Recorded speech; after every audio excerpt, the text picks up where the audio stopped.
Bərdə rayon İcra Hakimiyyəti başçısının Balarəblər kəndində səyyar qəbul görüşü keçirilib. Keçirilən görüşdə İcra Hakimiyyətinin başçısı, aparatın məsul şəxsləri, hüquq mühafizə orqanlarının, təhsil, səhiyyə, mədəniyyət, xidmət təşkilatlarının rəhbərləri, bələdiyyə, inzibati ərazi dairəsi üzrə nümayəndəliyin əməkdaşları və kənd sakinləri iştirak ediblər.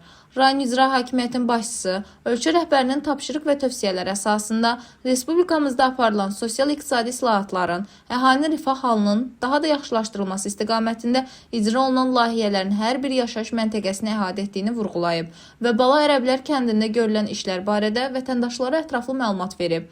Görülən işlərdən məmnunluqlarını bildirən sakinlər daha sonra təklif və şikayətlərini dinlənilib, kənd yolunda avtobus dayanacağının qoyulması, torpaq sahəsinin sənədləşdirilməsi, 2 ədəd elektrik dirəyinin dəyişdirilməsi, kənd daxili yolların hamarlanması, maddi yardım olunması ilə bağlı müraciətlər dinləndikdən sonra qaldırılan məsələlərin həlli istiqamətində aidiyyatı qurumlara müvafiq tapşırıqlar verilib.